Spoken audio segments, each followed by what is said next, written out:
Okay guys, real quick video. Semi Dad watched one of my videos and saw the dash at the end of one as I was getting out of the truck, and said that was a shit ton of dials on the dash. And as y'all can tell as I pan across, he's not lying. There is a shit ton of all kinds of dials, toggle switches, and buttons on here. And he wanted to know what they all were. Everyone has a purpose. So we'll start dead center. Those are the two everybody knows. Those are your RPM gauge and your speedometer. Right above it I have a digital panel. And I have a switch that'll let me flip through a different little settings and all kinds of stuff. For the most part, I leave it on trip info, and it gives me instantaneous fuel economy. It gives me a fuel readout of what kind of economy I'm getting depending on how hard I accelerate, how quick I run through the gears. You know, it makes it all vary. All right, if we pan over, let's see if we can shoot through the steering wheel here. There we go. We pan over here, we got our ampere gauge, our volt gauge, our water temperature readout, and our oil pressure readout. Those four there. And toggle switches right below it. The first two toggle switches are for the dome lights. The first one is for the one in the cab. The second one is for the one in the sleeper. That third toggle switch with the little motor and the fan on it, well, that's pretty self-explanatory. That'll let me manually cut the fan on, because it's got like an electric setup switch out there. And if I see the heat go up too high on a long climb or something and the fan hadn't kicked in, I can manually cut it on. Alright, as we pan back over here to this side, you see primary brake air and secondary brake air. This truck has two giant air tanks on it. Both of those gauges there tell me that both of those tanks are holding air. The primary tank and the secondary tank. They're the same size. I wouldn't be able to climb under the truck and tell you which one's the primary and which one's the secondary. I just know that they each have their own independent gauge. With that in mind, you'll see I have two fuel gauges. The fuel gauge at the top is for the left-handed tank. The fuel gauge on the bottom, fuel 2, is for the one on the right-handed side. That'll let me know if I pop a line on one tank, not the other, or like about 8 months ago, I popped a hole in a tank going down the road. A piece of debris flew up, hit the bottom of the tank, and I could physically tell something was wrong because I could see the fuel hand going down a whole lot faster than what it should. We'll skip to this side of the steering wheel. All right. Now, the top one is just a readout of what the turbo boost is kicking at any one time, whether I'm climbing a hill or on flat land as I accelerate. It's telling me how much PSI the turbo is actually spinning up to. Down below, self-explanatory, oil temperature gauge. Then we have brake applied pressure. All right, that one right there I can make move for you. It is linking, there you go, directly with the brake pedal. Harder you mash that pedal, the more pressure it pushes out to the brake pads. Right below that is the suspension load. I got airbags underneath the rear of the truck. As I get loaded, it tells me how much downforce is on those airbags. After you've been driving a while, you sort of know by looking at that gauge whether you're loaded correctly or incorrectly. Too high of a pressure means it's pushing down too hard on those, which means it's either not loaded right, or I may need to shift the tandems around under the trailer. Next to those two, we got the drive axles temperature gauges. Got one for the front drive axle, one for the rear drive axle. Next to that, got the transmission oil temperature. Underneath that, fuel filter gauge. Never usually have a big reading on a fuel filter gauge. I get a fuel filter changed about every 8,000 miles plus one. That's in between oil changes, and then have the oil changed at every like 17.5 to 18,000 miles and get a new one then too. So I go through fuel filters pretty quick. Last two gauges, and probably the most important one down at the bottom there, is the clock, because you need to know what time it is. You know, and nobody has any idea what time it is without a clock. But believe it or not, that came with the truck. And the top one is the air filter gauge. Out there under the hood, you got a big air filter, just like your cars do. That one right there will let me know if it's starting to get clogged. These trucks do, you know, go around some dusty construction sites on occasions, and they pick up extra debris through the intake. All of that gets filtered out, and it can clog that up. If it gets too clogged up, you ruin your fuel economy.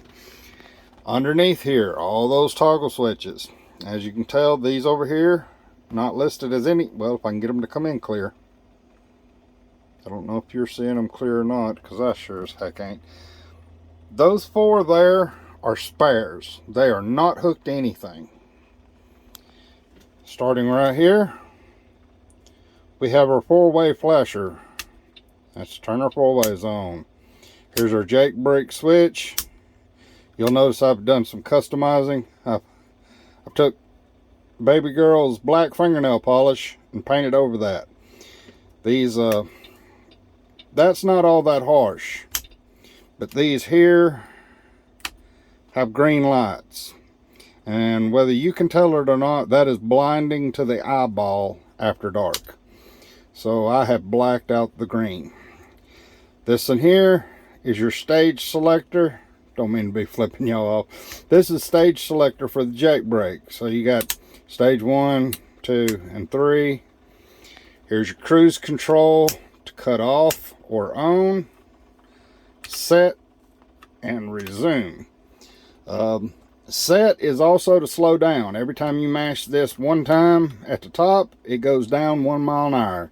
It goes up 1 mile an hour if you tap the bottom. And as you can tell, I've rubbed a little bit of paint off of it. Got another spare here. This one right here. Oh, CB, cut that off. This one right here is the air dump for the bags under the rear, used mainly for drop-in trailers. This one here is the lock release for the fifth wheel. If you have to slide your fifth wheel forward or back to get your weight right, that's what that is. This is the interaxial differential lock. So this makes, normally going down the road, only one rear axle pulls. But if I get off into some loose soil or sand or something like that, I'm having to four-wheel drive this bad boy, I pop this, both axles back there will pull. It'll basically locks it into the four-wheel drive. Top switches, first one is headlights, second one parking lights. This is called intermitter. All this does is blink the lights off and on, and that's for fog lights that I never run. And I believe that concludes all of the switches. Those three there I didn't bother explaining. Those are pretty self-explanatory, aren't they, guys? That's your heating and cooling system. Yep. Got a couple switches over on this side too, but those are just work lights back there in the back. I believe that covers all the dials, the gauges, the switches, and everything I'm looking at on the dash. Let's flip this steering wheel up out of the way. Somebody had, one of you guys had mentioned the pull, that y'all had a pull handle like up here on the dash. We don't have one of that there. What we do have is a pull handle here. You'll see me moving that. Let's see if I can zoom out a little bit. Let's get us a little bit of light. It'll be a red glow, but still you'll be able to see. We got a pull handle here. What it does is if the trailer brakes are released and we have a trailer behind us, this right here will apply the trailer brakes without applying brakes to the truck. It's one way to straighten the truck out. If you're in slippery conditions and it tries to jackknife because the truck brakes lock up, you can always let go of the truck brakes and tap on these trailer brakes real gently, and that way it'll slow the trailer down and let the truck outrun the trailer. I wouldn't suggest doing that. It's just one use for them. Of course, on this side you got your turn signals and windshield wipers, and the little button that I've told Simudad about is right here on the tap. This right here will blink my lights at people when I pass and they give me the lights to come over. I can just tap that a couple times, blinks my light for them. So then you no longer have to reach up here and reach for something on the dash. It used to be that this one here was like that. You would just flip that one back and forth a couple times, but they've changed that in recent years. Like I said, I believe that's everything though, as far as the cockpit goes. Got your overhead storage. Of course, got my GPS in the window. Can't play ATS without a GPS nowadays. Got a little cargo spot there that I put nothing in. Got another one over there, CB in the middle. Mic cord, blind you with a red light up to the mic. Yes, we do have an extended shifter. These trucks, standard, the shifter is down about this tall here. Actually, about that tall there. So it's right there with the edge of my leg as I sit in the seat. And to me, that was it. Yeah, it wasn't right. I was used to it being about this tall. I know it's hard to tell with nothing to judge. Like I said, my leg is sitting in a seat. I was used to it being about, you know, a good foot over my leg. Well, in recent years, they've started making these shorter. So I bought an extension to extend it up here. And so it's above the dash now. I'll give you some reference there. Yeah, it's above the dash. There you go. But it's just a standard 10-speed. I have my shifter turned sideways so that my high-low range is not exactly in the front. It's just over to the side. I'd rather flip it with my pinky finger than to use my other ones. I use my other ones that got better grip, and my pinky can slide down there and just flip that switch, no problem. But yeah, any other questions, guys, about the truck, feel free to ask. It's never no question that if I don't know the answer, I will find somebody that does, and we'll get you an answer. Until the next video, guys, or the next question comes along that needs to be answered, I'll see y'all later.